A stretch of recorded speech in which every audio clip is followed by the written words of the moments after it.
The amber liquid burns going down, but not as much as the memory I'm about to share. You want to know about betrayal? About revenge? Pull up a chair and let me tell you about the most elaborate con I ever pulled. The one where I made my wife fall in love with a ghost. My name is Daniel, and 12 years ago I married a woman named Vanessa, who loved my ambition more than my bank account. Back then, she'd run her fingers over my calloused hands and call them working man's gold. She'd curl up in my beat-up Ford pickup after our dates, saying she felt safer there than in any luxury car. That woman died somewhere along the way, replaced by someone I didn't recognize. The transformation was gradual, like cancer. First came the subtle comments about our tax bracket, delivered with a smile that didn't reach her eyes. Then the Instagram scrolling sessions where she'd show me pictures of her college friends' new kitchens, their European vacations, their diamond anniversary rings.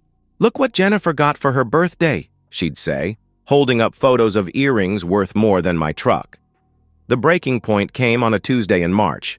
I'd worked late installing a commercial HVAC system, my hands still bearing the metallic smell of copper and steel. Vanessa sat at our kitchen table, perfectly manicured nails tapping against her wine glass, looking at me like I was something she'd tracked in on her shoe. "I've been thinking, Daniel," she said, not looking up from her phone. "I've outgrown this life. We've outgrown this life." "What's that supposed to mean?" I asked. She gestured vaguely at our modest but comfortable home. "This, us. I'm 34 years old, and what do I have to show for it? A husband who comes home covered in grime, driving a truck older than our marriage." The words hit like physical blows, but I kept my voice steady. "This life has been good to us. We're comfortable." She laughed, but there was no humor in it. "Do you know what Jennifer's husband bought her last week? A Lexus. Just because it was Thursday. When's the last time you surprised me with anything that didn't come from Home Depot?" I could have pointed out the vacation I'd been saving for, the down payment I'd been building toward the bigger house she claimed to want. Instead, I watched her scroll through more photos of other people's lives, her face glowing in the blue light of manufactured envy. The affair started 3 weeks later, though I didn't have proof until March. Vanessa joined an upscale gym downtown, not the community center where we'd worked out together for years. Suddenly, she needed new workout. Clothes, expensive ones. Her routine changed from evening sessions to lunch breaks. She guarded her phone like state secrets and started wearing lingerie I'd never seen before. I'm not a detective, but I'm not stupid either. When your wife starts talking about her trainer Marcus with a smile she hasn't given you in months, you pay attention. When she comes home from the gym glowing with an energy she used to reserve for our bedroom, you take notes. When she starts working late but her office building's parking lot is empty, you start preparing for the inevitable. The confrontation I expected never came. Instead, on a humid evening in April, Vanessa served me divorce papers with my dinner.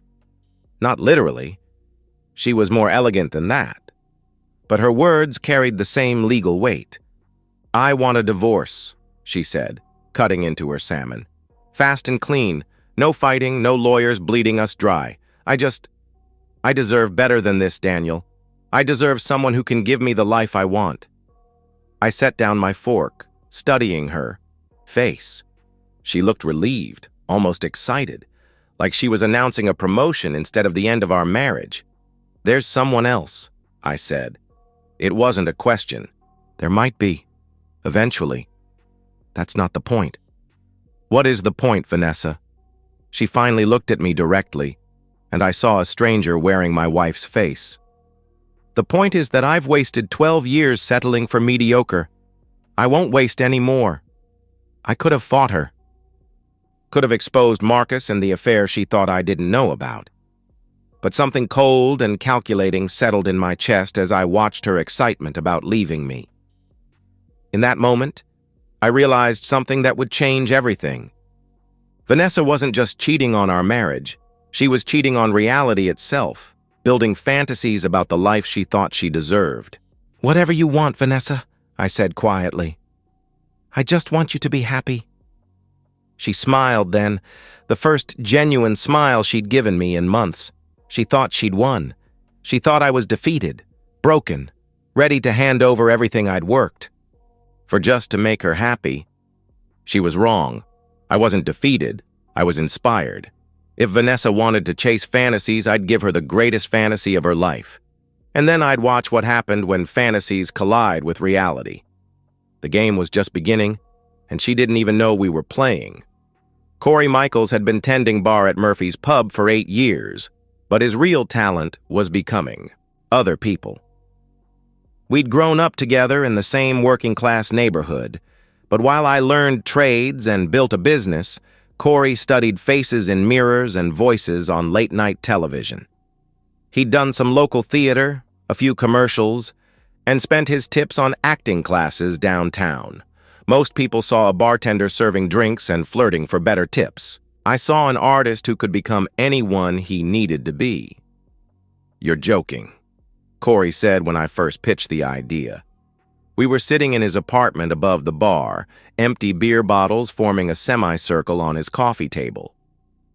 "You want me to seduce your wife so she'll divorce you? That's either the stupidest or most brilliant plan I've ever heard." "She's already planning to divorce me," I explained. "She thinks she's trading up for a better life. I'm going to give her exactly what she wants, a fantasy so perfect she'll abandon everything real to chase it." Corey leaned back, studying my face the way he studied characters in scripts. "And when the fantasy disappears?" "She learns the difference between what you want and what you deserve."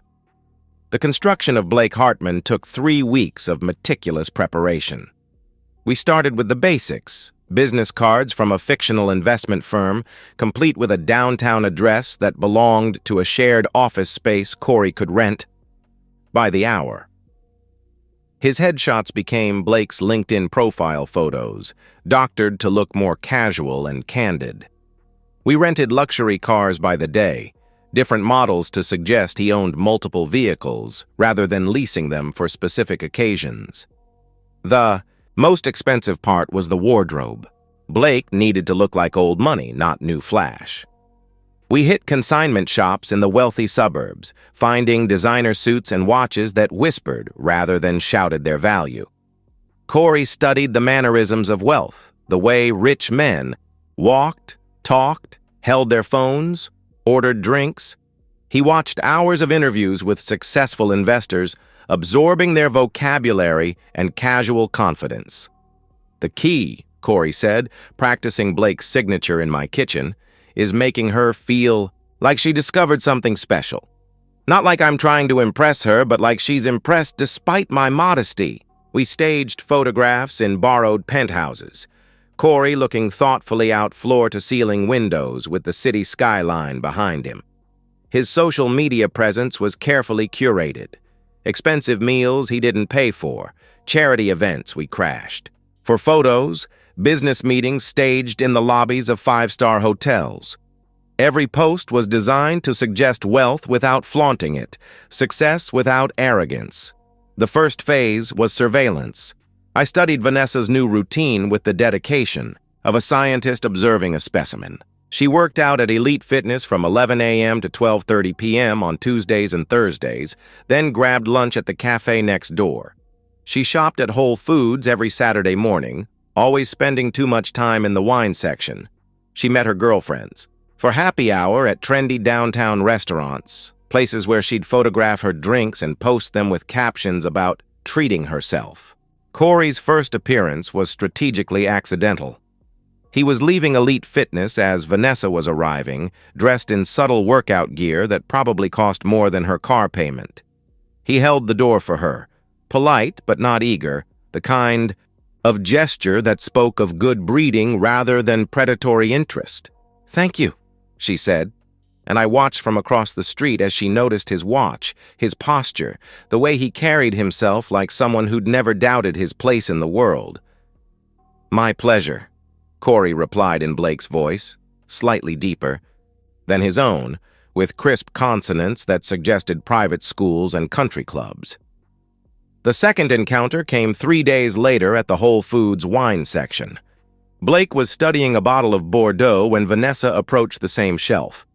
They struck up a conversation about wine regions, Corey drawing on knowledge he'd crammed from sommelier websites and YouTube videos. He recommended a moderately expensive bottle. Nothing flashy, just good taste backed by quiet confidence. "You seem to know your wines," Vanessa said, and I could see the interest kindling in her eyes. "My father always said wine was one of life's few perfect pleasures," Blake replied, then smiled self-consciously. "Sorry, I know that sounds pretentious." "Not at all. It sounds sophisticated." By the time Vanessa arrived home that evening, she was different. Not dramatically, but in the small ways I'd learned to read after 12 years of marriage. She hummed while making dinner. She checked her phone more frequently. She chose her outfit for the next day with unusual care. The gym affair with Marcus began cooling immediately, though Vanessa didn't realize it yet. Her attention was shifting towards something more exciting, more promising.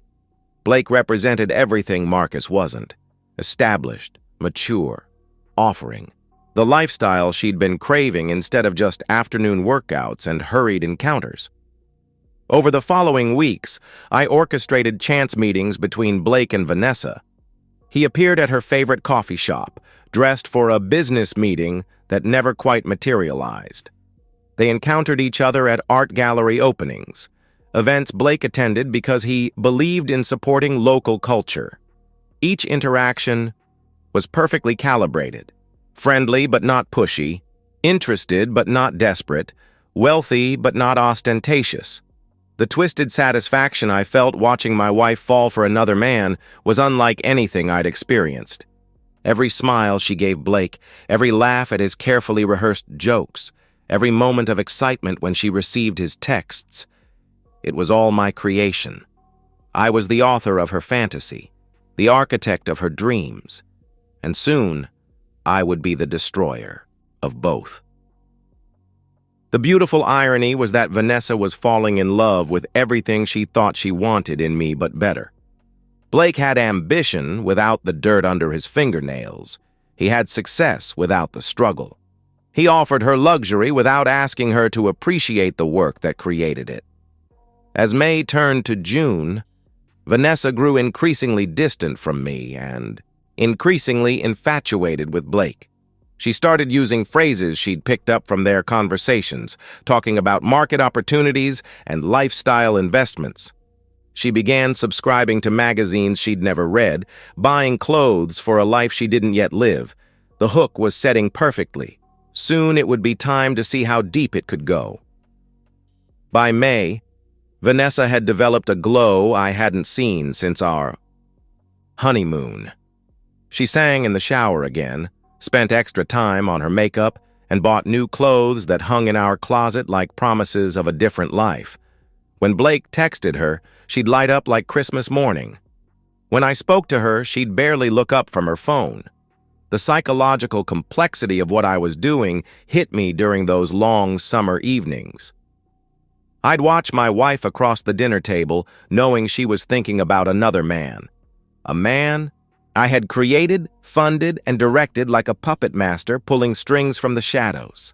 The conversation we used to share had been replaced by Vanessa's monologues about Blake's wisdom, his sophistication, his understanding of what life could be. "Blake thinks I've been undervaluing myself," she told me one evening, twirling pasta around her fork without eating it. "He says I have too much intelligence and beauty to settle for limitations." Limitations? I kept my voice neutral, though the word landed like a slap. "You know what I mean, Daniel? We've boxed ourselves into this small life when there's so much more available. Blake sees potential in me that maybe I'd forgotten about." What she didn't know was that every insight Blake shared, every expensive gift he gave her, every romantic gesture that made her feel special, it was all funded by me. I'd sold 2 pieces of equipment from my business, taken a strategic loan against assets that wouldn't show up in divorce proceedings, and liquidated some investments Vanessa didn't know about. Every dollar Blake spent seducing my wife away from me came from my own bank account. The first expensive gift was a pearl necklace Blake presented over dinner at the city's most exclusive restaurant.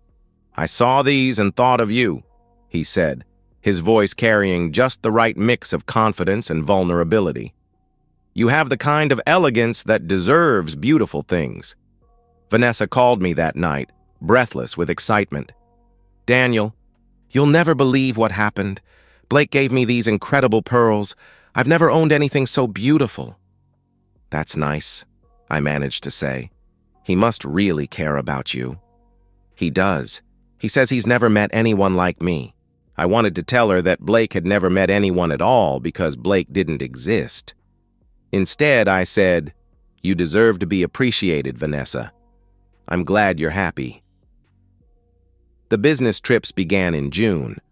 Blake would take Vanessa to Chicago for investment meetings, to New York for cultural experiences, to Napa Valley for networking events. Each trip was carefully planned and extravagantly funded. Corey had become a master of the role, effortlessly navigating high-end hotels, expensive restaurants, and cultural events he'd researched obsessively. Meanwhile, Vanessa had completely ended things with Marcus. She told me she needed space to think about our marriage, though her thinking seemed to consist entirely of planning her future with Blake. She moved into the guest bedroom, claiming she needed time to figure things out. But I could hear her late-night phone calls through the thin walls, whispered conversations filled with laughter and promises I'd once thought were mine alone. The psychological toll was heavier than I'd anticipated. Some nights I'd lie awake questioning whether I'd gone too far, whether the elaborate deception made me as manipulative as the woman I was trying to punish. But then morning would come, and Vanessa would ignore me completely while texting Blake good morning messages, and my resolve would harden again. The most devastating scene came in early July. Vanessa and I were having what passed for dinner conversation when she brought up Blake's latest proposal. "He's offered to take care of everything," she said, her eyes bright with possibility. "The divorce, I mean. He says I shouldn't have to ask you for anything because he can provide everything I need. Isn't that romantic?" "Romantic," I repeated, tasting the word like poison. "He wants me to be free of all this." She gestured vaguely at our home, our life, our history together. "So we can start fresh. No baggage, no complications. Just us building something beautiful together." The irony was exquisite. Blake was offering Vanessa exactly what I wanted to give her. A clean exit from our marriage with no financial obligations. She thought she was escaping to a better life, but she was actually walking directly into the trap I'd spent months constructing. "That's very generous of him," I said carefully. "And what do you want, Vanessa?" She looked at me directly for the first time in weeks. "I want what I've always wanted, Daniel. I want more than this. I want a life that matches my dreams instead of limiting them. Blake can give me that life. And if he can't, he can." Her voice was absolute, unshakable faith in a man who didn't exist. "He's not like... He's different. He sees possibilities where others see problems. He creates opportunities instead of settling for circumstances." 2 days later, Vanessa asked me for the divorce. She sat across from me at our kitchen table, the same table where she'd first announced her dissatisfaction with our life, holding herself with the posture of someone about to announce a promotion.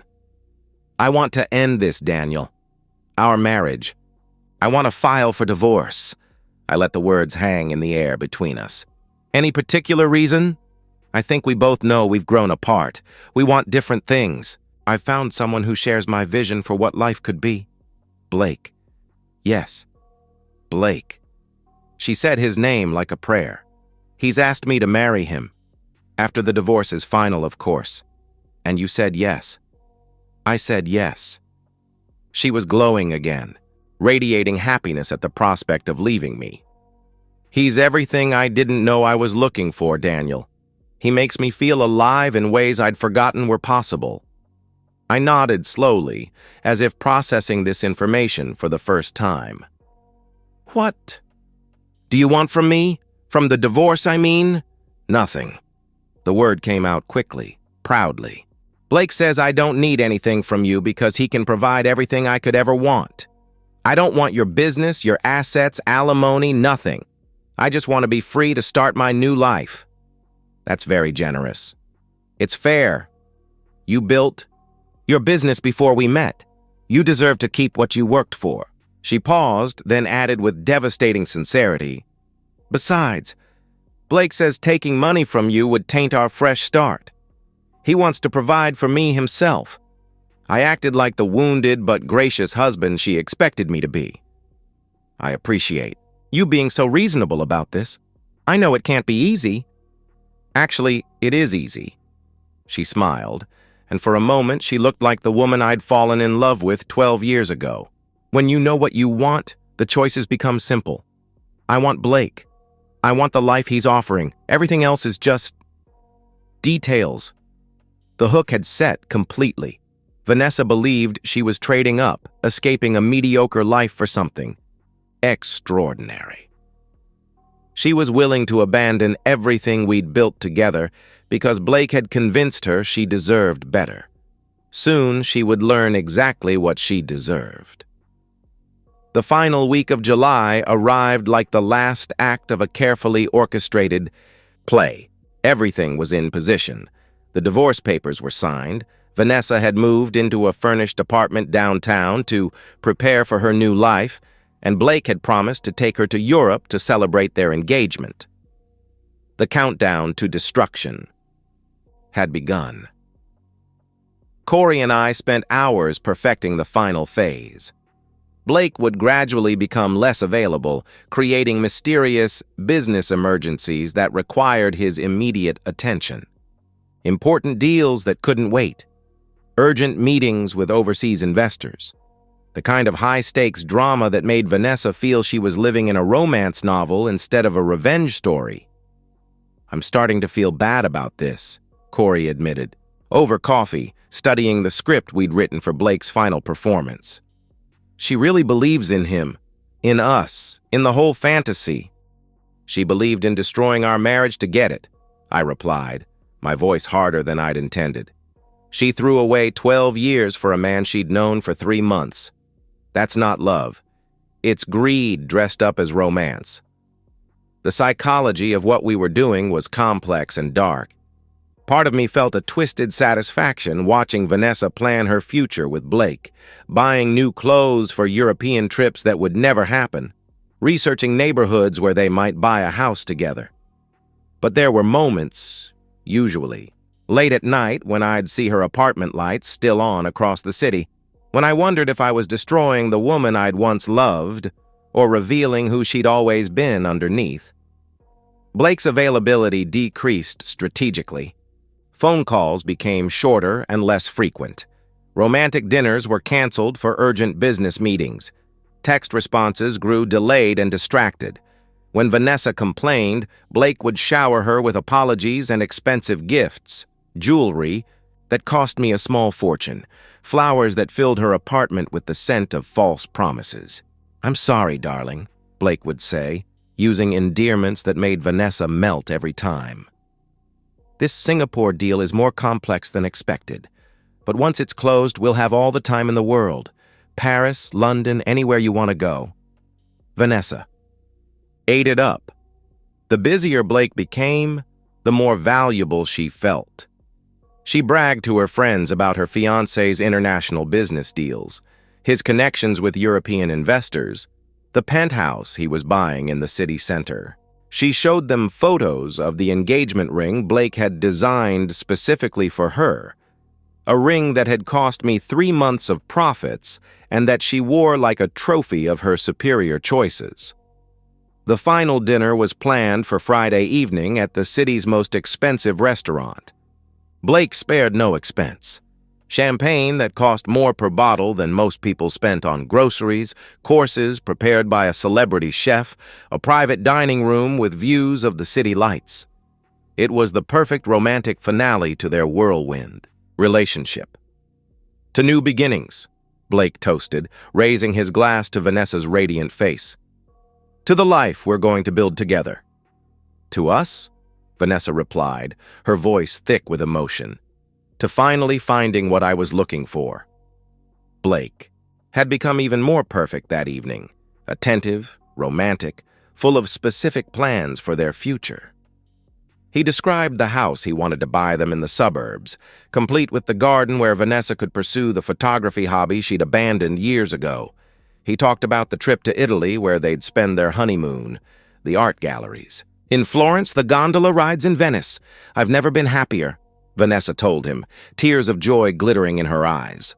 I never knew life could feel this perfect. This is just the beginning, Blake promised, taking her hand across the table. Wait until you see what we're going to build together. I'm going to spend the rest of my life making sure you have everything you've ever dreamed of. The final text exchange happened Sunday evening.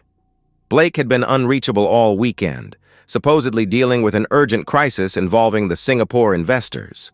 When he finally contacted Vanessa, his messages were brief and distracted. Blake: sorry, love. Crazy weekend with the deal. Everything's falling into place perfectly.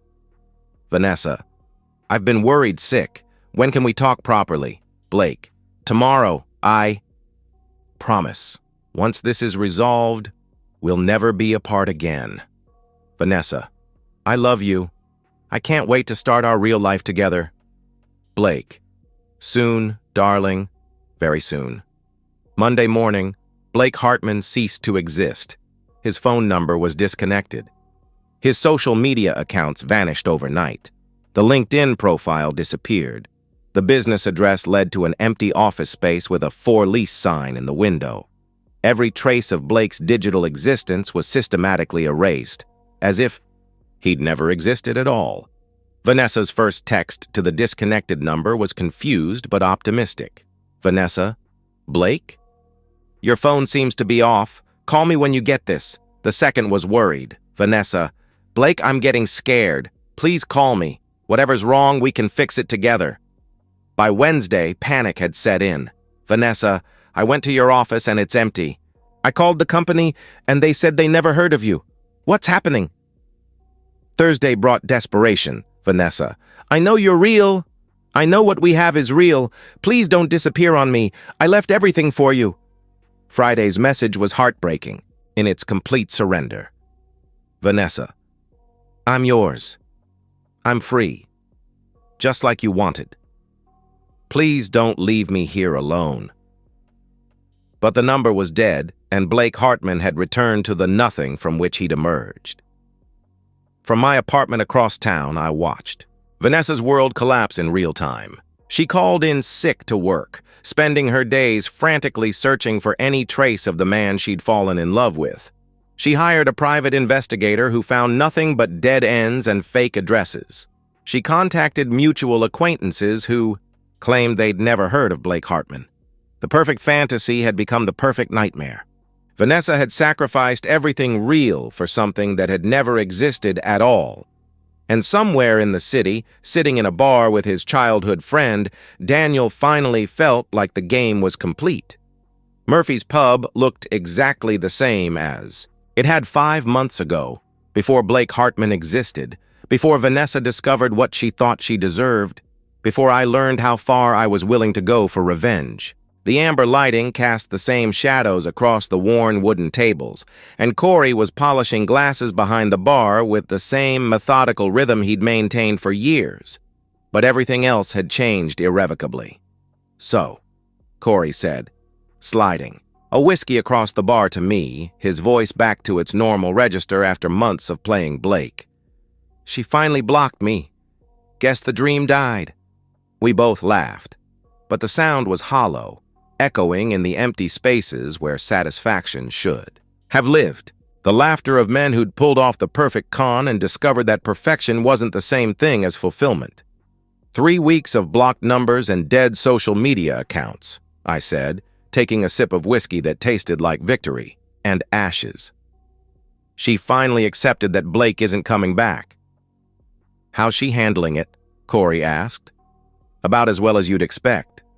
She called me last weekend, drunk and crying. Wanted to know if I thought she'd imagined the whole thing. The aftermath had been brutal to witness, even from a distance. Vanessa's carefully constructed new life had crumbled with Blake's disappearance. The expensive apartment downtown became a prison of memories and unanswered questions. Her friends, initially sympathetic, grew tired of her obsession with finding a man who'd never existed. Her job performance suffered as she spent her days calling fake phone numbers and researching investment companies that had never heard of Blake Hartman. The private investigator she hired lasted 2 weeks before admitting defeat. Every lead was a dead end. Every promising clue led to more questions. Blake's existence had been perfectly crafted and perfectly erased, leaving behind only Vanessa's memories and the expensive gifts that had cost me my business savings. She figured it out, I told Corey, watching the amber liquid swirl in my glass. Not completely, but enough to know Blake wasn't who he claimed to be. The confrontation had come 3 weeks after Blake's disappearance. Vanessa appeared at my door looking like a ghost of the woman who'd demanded a divorce 6 months earlier. Her hair was unwashed, her designer clothes wrinkled and stained with tears. The confident glow that had accompanied her affair and engagement had been replaced by hollow desperation. "I know it was you," she'd said, pushing past me into the house that had once been ours. "I don't know how you did it, but I know you're behind Blake disappearing." I'd made her coffee in our old kitchen, watching her hands shake as she tried to hold the mug steady. "What do you want me to say, Vanessa?" "I want you to tell me the truth. Did you create Blake to hurt me?" The question hung between us like smoke from a fire we'd both helped start. I could have denied it, could have feigned ignorance about her. Imaginary boyfriend's sudden vanishing. Instead, I asked her something that had been burning in my chest for months. "How does it feel to get exactly what you asked for? A clean divorce, no assets, no strings attached. You're free to pursue any life you want now." Her face crumpled then, all the arrogance and superiority dissolving into raw pain. "I loved him. I loved him more than I ever loved anything." "You loved what he represented. The money, the lifestyle, the escape from the ordinary life you'd decided wasn't good enough. You didn't love Blake. You loved what you thought he could give you." "That's not true, isn't it? You knew him for 3 months, Vanessa. 3 months, and you were ready to throw away 12 years of marriage. What does that say about what you thought our relationship was worth?" She'd left without answering, but her silence was confirmation enough. Corey poured himself a drink and settled into the bar stool beside me. "Do you feel better, now that it's over?" The question I'd been avoiding for weeks demanded an honest answer. Did I feel better? Had revenge provided the satisfaction I'd imagined during those long months of planning and execution? "I feel empty," I admitted. "Like I won a game nobody was keeping score of." The truth was more complex than simple satisfaction or regret. Watching Vanessa suffer had provided moments of dark gratification, the poetic justice of seeing her realize that chasing fantasies led to nothing but emptiness. But those moments were brief, replaced by a growing awareness that I'd destroyed not just her illusions, but something essential in myself. "The worst part is that I was right," I continued. "Everything I suspected about who she'd become, everything I thought she valued more than our marriage, Blake proved all of it. She chose money over loyalty, fantasy over reality, potential over history. She showed me exactly who she was." "And who are you now?" Corey asked. That was the question that haunted my quiet evenings in the house that felt too big without Vanessa's presence. Who was I? The wronged husband seeking justice? The calculated manipulator who'd orchestrated an elaborate deception? The man who'd spent his own money to seduce his wife away from himself? "I'm someone who learned that getting what you want isn't the same as wanting what you get," I said finally. Vanessa had called one last time the previous Tuesday, 4 months after Blake's disappearance. Her voice was different, smaller, defeated, but somehow clearer than it had been in years. "I know you'll never forgive me," she'd said, "but I need you to know that I understand now. What I did to our marriage, what I valued more than what we had. Blake wasn't real, but what I felt for him was. And that feeling showed me how far I'd drifted from the person I used to be." "What are you going to do now?" I'd asked. "I don't know. Learn to live with the consequences, I guess. Learn to tell the difference between what I want and what I need." She'd paused then, and I could hear her breathing across the digital silence between us. "I'm sorry, Daniel, for all of it. For what I became, for what I chose, for making you feel like you had to do what you did to make me see it." The apology had surprised me, not because I'd expected it, but because it no longer mattered. The woman apologizing wasn't the woman I'd married, and she wasn't the woman who'd demanded a divorce. She was someone new, forged in the crucible of consequences she'd never seen coming. "You know what the real irony is?" I told Corey as last call approached. "Blake was everything I could have been if I'd focused on money instead of building something real. He had all the surface qualities she thought she wanted in a partner, but he was empty underneath, just like the fantasy she'd been chasing." "And now?" Corey asked. "Now she knows the difference between fool's gold and the real thing. Unfortunately, she learned it too late to matter. The bar was closing around us, chairs being stacked on tables and lights being dimmed. Corey and I finished our drinks in comfortable silence. Two old friends who'd pulled off the impossible and discovered it was perfectly hollow. As I walked home through streets that looked the same but felt different, I reflected on the lesson, buried in the wreckage of my marriage. Sometimes the best revenge isn't hurting someone. It's letting them run headfirst into their own fantasy and making sure the ground disappears right before they land. Vanessa had gotten exactly what she'd asked for: freedom from the limitations of our ordinary life, the chance to chase something extraordinary, the opportunity to discover what she was really worth in the marketplace of dreams. The price of that education had been everything she'd actually possessed, and somehow that felt like justice, even if justice tasted like ashes and regret. Served. In equal measure on both sides of a relationship that had died long before Blake Hartman was born and buried. The perfect con was complete. The only question left was whether anyone had actually won. And that's the end of today's story. If you enjoyed it, please give this video a thumbs up and drop a comment below. Your support helps the algorithm push my content further. If you're new to the channel, don't forget to hit that subscribe button. It really helps me keep creating more stories for you. Thanks for watching, and I'll see you in the next one.